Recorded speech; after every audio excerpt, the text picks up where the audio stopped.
नमस्कार। आज तपाईहरुलाई धेरै समयपछि आज तपाईहरु बीच हामीले चाहिँ यो युट्युबमा आज एउटा फार्ममै गएर धेरै समयपछि हामी आफै आएका छौं र हाम्रो युट्युबलाई धेरै माया गरिदिनु भएको छ, लाइभ सब्स्क्राइब गरिदिनु भएको छ।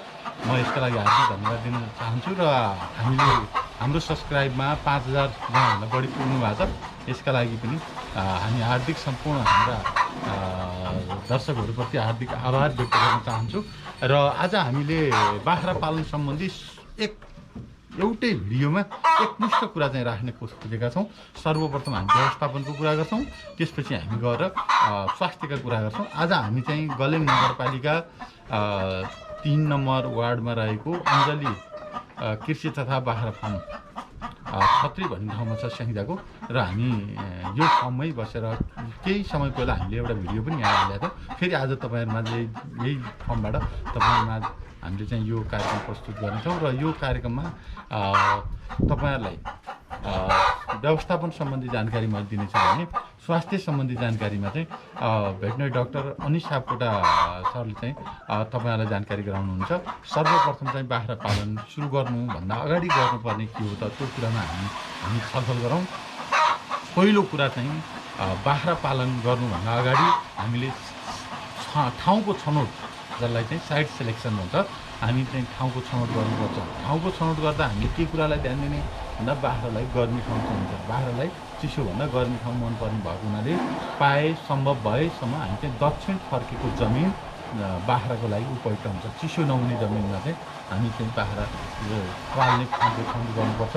जब त्यस्तो ठाउँको हामी छनौट गरिसकेपछि जहाँ चाहिँ यातायातको सुविधा होस्, दाना, घाँस, पानी, बिजुली, सञ्चार अनि प्राविधिक सेवा सुविधाहरू गर्न सकिने, रेखदेख सुरक्षाको हिसाबले रेखदेख हुने ठाउँ, यी कुरालाई हामी ध्यान दिइसकेपछि हामीले चाहिँ अब गोठको व्यवस्थापन गर्नुपर्ने छ। जहिले पनि गोठको व्यवस्थापन गर्दा बाख्रालाई गोठको खोर व्यवस्थापन गर्दा जहिले पनि पूर्व दक्षिण फर्केको खोरको चाहिँ व्यवस्थापन गर्नुपर्छ। जसले गर्दा बिहानदेखि बेलुकासम्मको घाम चाहिँ पहाडिलो घाम चाहिँ बाख्राको खोरमा परोस्।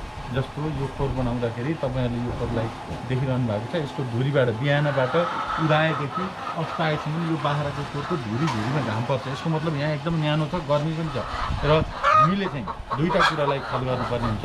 बाख्रालाई चिसो नहोस् र बाख्रालाई अत्याधिक गर्मी पनि नहोस्। जसका लागि हामीले चाहिँ के गर्न सक्छौँ त हामीले चाहिँ यो कुराको लागि हामीले चाहिँ भेन्टिलेसनको पर्याप्त भेन्टिलेसनको सुविधा गराउने, तल खोरको तलको कम्तीमा गर्मी ठाउँ छ भने 4 फिट नत्र चिसो ठाउँ छ भने 3 फिट तल जुटो खस्ने भाग राख्ने, त्यसपछि यो भागलाई हामीले 6 फिट राख्ने र यो धुरीलाई चाहिँ आवश्यकता अनुसार कम्तीमा 1.5 फिट माथि राख्ने।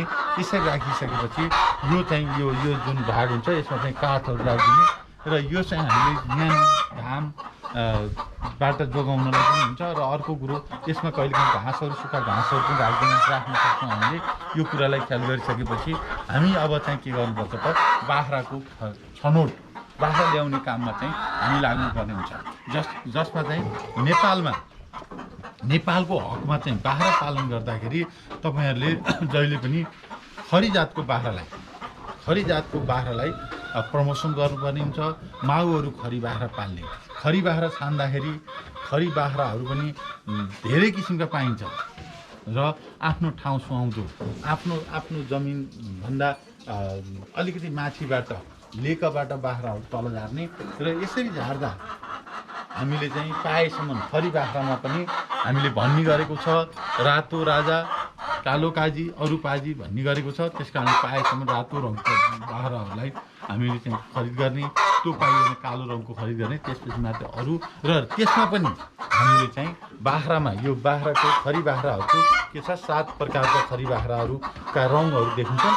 त्यो मध्येमा सियारी, जसको चाहिँ अनुहारमा चाहिँ धर्सो भएको, दुईटा धर्सो भएको हुन्छ, यो चाहिँ हामीले चाहिँ के गर्नुपर्छ त यस्तो खालको बाख्रा चाहिँ हामीले छाउनी गर्नुपर्ने हुन्छ। र बाख्राहरू छान्दा फार्महरूको लागि बाख्रा छान्दा जहिले पनि एक बेर ब्याइसकेको पाठीहरू ल्याउने भन्दा पनि एक बेर ब्याइसकेको बाख्रालाई चाहिँ हामी पालनका लागि खर्च गर्नुपर्ने हुन्छ र जहिले पनि जुम्लिया बच्चा जन्माउने, राम्रोसँग बच्चा हुर्काउने, यी रोग नलागेको यी कुराहरूलाई चाहिँ हामीले के गर्नुपर्छ त हामीले ध्यान दिनुपर्ने हुन्छ। यति कुरा गरिसकेपछि हामी बाख्रा खरिद गऱ्यौँ। खरिद गरिसकेपछि बाख्राको खोरभित्र 5वटा यसलाई चाहिँ हामीले खोरलाई चाहिँ 5 भागमा चाहिँ तपाईँ चाहिँ यसलाई विभाजित गर्नुपर्ने हुन्छ। जस्तै गल्ली पनि राख्ने र यसले गर्दाखेरि के हुन्छ त गल्ली पनि हो र बाख्राहरू यसरी जताततै राखे पनि यहाँनिर यो बोका राख्ने ठाउँ चाहिँ हामीले एकदमै ख्याल गर्नुपर्ने हुन्छ। बोका राख्ने ठाउँलाई अरू बाख्राको नजिक अरू जुन पठ्याङ्ग्रीहरू छन् अब बोका कल्याण भन्ने खालका र माउहरू यिनीहरूलाई चाहिँ हामीले के गर्नुपर्छ त सँगै नजिकै राख्नुपर्छ, जसले गर्दाखेरि बाख्राले चाहिँ बोका खोज्ने बाख्राले चाहिँ समयमा चाहिँ बाली जाने र 2 वर्षको बिचमा 3 चोटि बाख्रा चाहिँ ब्याउने हुन्छ र बच्चाहरू बढीभन्दा बढी हुर्काउने यी खालको कुराहरूलाई हामी ध्यान दिनुपर्ने हुन्छ। यसको साथै अब हामीले बाख्राको बोकाको कुराहरू हुन्छ। जहिले पनि बोकाको छनौट गर्दा नाता नपर्ने, हाड नाता नपर्ने र राम्रोसँग बोकाले चाहिँ के गरोस् भने आफ्नो सर्भिस दिन सक्ने र हेर्दाखेरि सबै रोग नलागेको जुम्लिया सन्तानबाट जन्मेको र हाम्रो लागि कुन जात उपयुक्त हो, हामीले खरी पाल्ने हो कि जमुनापारी पाल्ने हो कि सानन पाल्ने हो कि बोयर पाल्ने हो कि र कुन जात पाल्ने हो, बारबेरी पाल्ने हो कि बिटल पाल्ने हो कि कुन जात पाल्ने हो, हामीले त्यसको लागि के छ त जातीय शुद्धता भएको चाहिँ बाख्रा चाहिँ हामीले बोका चाहिँ हामीले छनौट गर्नुपर्ने हुन्छ। र यसरी यो बोका छनौट गरिसकेपछि बोका कहिल्यै पनि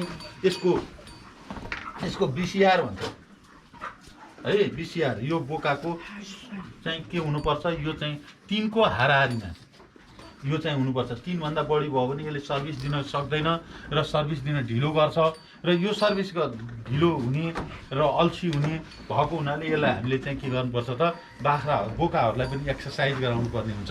यति कुरा चाहिँ हामीले बोकाहरूबाट र बोका हरेक एक वर्षमा चाहिँ बोका चाहिँ चेन्ज गर्नुपर्ने हुन्छ।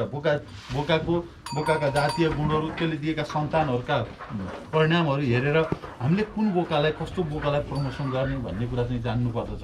यति कुरा भइसकेपछि अब हामीले चाहिँ टाट्नोमा ध्यान दिनुपर्ने हुन्छ। टाट्नो जहिले पनि बाख्राको क्यारेक्टर, बाख्राको गुण के हो त भन्दा बाख्राले कहिल्यै पनि टाउको निहुरो पारेर खाँदैन। बाख्राले जहिले पनि टाउको माथि पारेर अल्को पारेर घाँटी तन्काएर खान मन पराउने भएको हुनाले बाख्रालाई जहिले पनि शरीरको यो भागको यो घाँटीको भाग बराबरकोमा चाहिँ हामीले चाहिँ जहिले पनि बाख्राको टाँड चाहिँ स्थापना गर्नुपर्छ। यो टाँडमा चाहिँ हामी विभिन्न किसिमले दिन सक्छौँ। घाँस नकाटिकन पनि दिन सक्छौँ, काटेर पनि दिन सक्छौँ।